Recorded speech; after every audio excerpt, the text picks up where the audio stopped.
tell you how you can have a balanced budget in 3 years. And it sounds so simple, you would say, well, how come that can't be done? And I wouldn't blame you for saying that. If we would spend what we're spending right now, this year, minus 1% for each of the next 3 years, we would have a balanced budget in 3 years. Now, that's pretty simple, isn't it?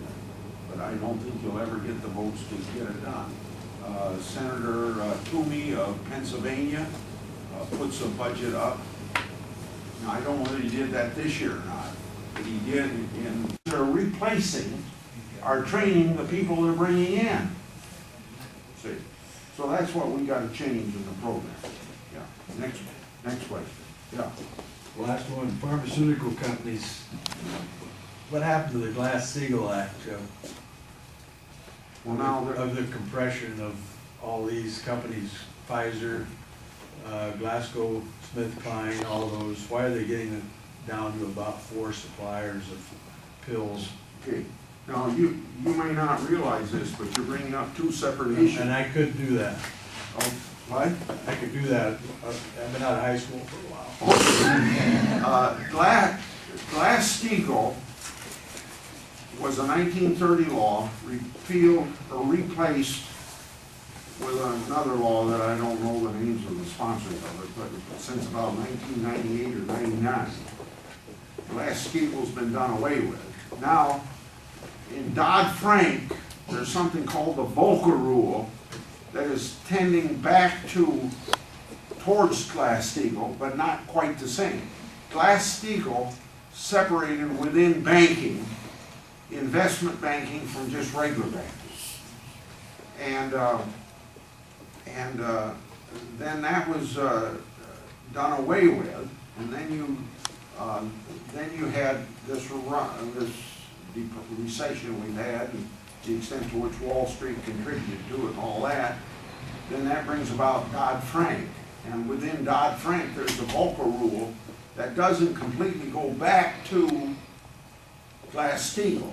And what Glass-Steagall was trying to do, and what the Volcker Rule is trying to do, is to make sure that investment and banking companies that have the protection of the FDIC, that money that has the protection of the FDIC isn't used to gamble over here someplace else in investment.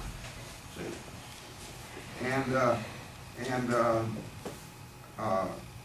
So the Volcker Rule is trying to separate those, but not as people that don't have to fit into this. But for the other group, when you go in to sign up for welfare, you're told that you can't have it for more than 2.5 years at a stretch, and not for more than 5 years for a lifetime.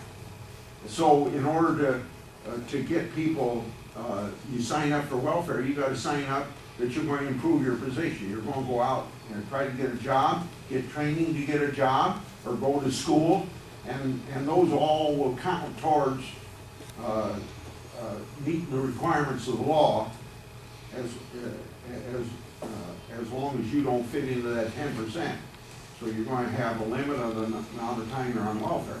Now, when Obama got in, through his own executive order, and people that, I know Senator Hatch was a big one in this in this welfare reform.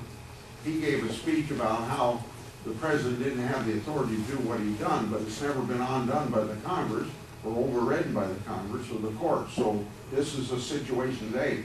He made it easier for people to be put into this 10% category, so that they didn't have to sign up for work or go to school or do all the things that the law requires you to do, so you're working your way. Now, a lot of people would say when we passed that 1996 law that you weren't being inhumane. But you're inhumane if you don't help people to get off of welfare.